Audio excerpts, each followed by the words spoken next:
I think one could see this symposium as a sort of a final point behind a long process, a process of about 10 years, in which we completely refurbished, completely renewed all the permanent exhibitions of our museum.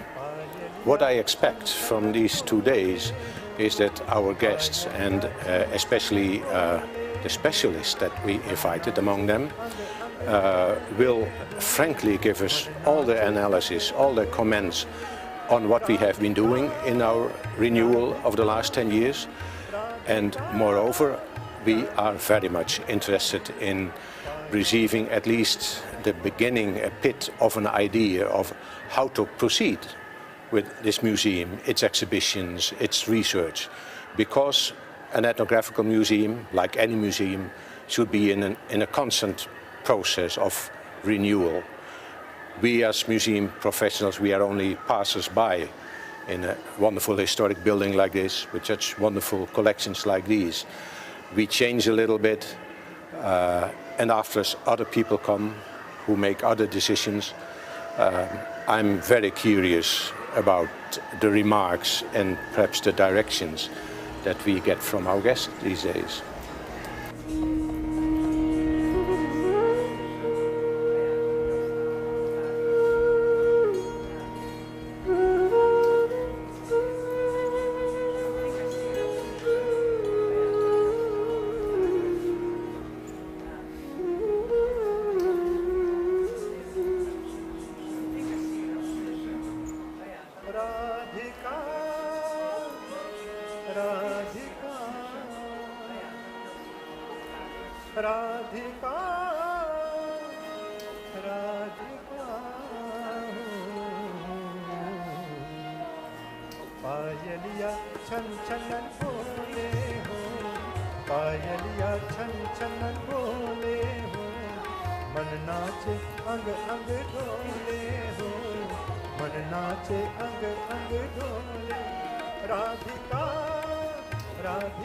I'm Jyotindra Jain. I'm Professor of Art History and Anthropology at Indira Gandhi National Center for the Arts in Delhi. I think museums as such, as institution, museum is a very problematic institution because, in a very static space, it tries to represent fluid cultures which are vast, culture which are multifarious, and particularly Indian society, which has so many components of languages, religion, culture, history.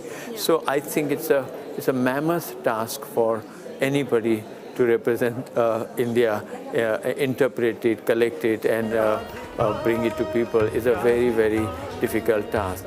Compared to that, I think what has been done in this gallery is remarkably good because it has represented India's various religions, its various cultures, and more than anything else, it has succeeded in representing contemporary India too, that is India's popular culture and contemporary developments from within the tradition that has taken place. From that viewpoint, I think that it is a marvelously successful endeavor. There's a little comment that I'd like to make on the representation of popular culture, that somehow through the strategy of display as well as the whole concept, curatorial concept, somehow or the other an impression comes that that popular culture is as if sort of appended as an afterthought or as a footnote into the gallery. There was a whole process behind the rise of popular culture in India, and somehow if that process could also be highlighted, then it will become sort of integral part of India's evolution into the contemporary.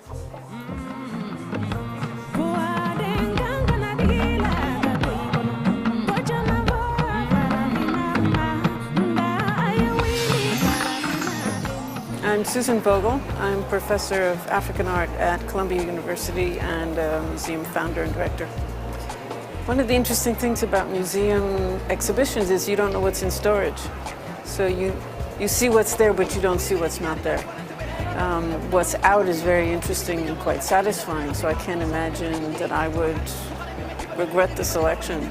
I particularly like the way the mask section is done, with the projections that then take over and cover the masks and replace them. The presence of all the audiovisual material is wonderful. I'm very interested by that, and I think it's quite successful. The variety of what's here and the way it connects to the subject matter is really very successful.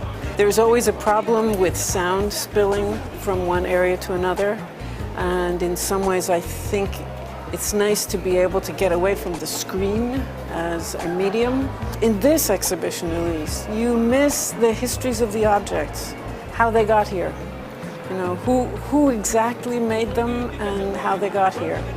And a lot of times that detail is lost, and I know for the African collection the history is rather short.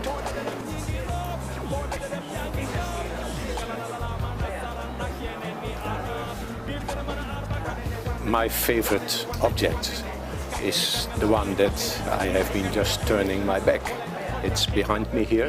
It's a dancing mask from Papua New Guinea, and I have always liked it from its brilliant colors, the way it so daringly puts together the red and the white and the green and the yellow. It so much illustrates for me the meeting of the early 20th century European artists with the brilliant colors and completely new shapes that have been brought from the 19th century colonial societies and collections into their world. And to me, this mask is a symbol of the meeting of East and West and North and South. It could be just an expressionist painting from the 1930s or 40s.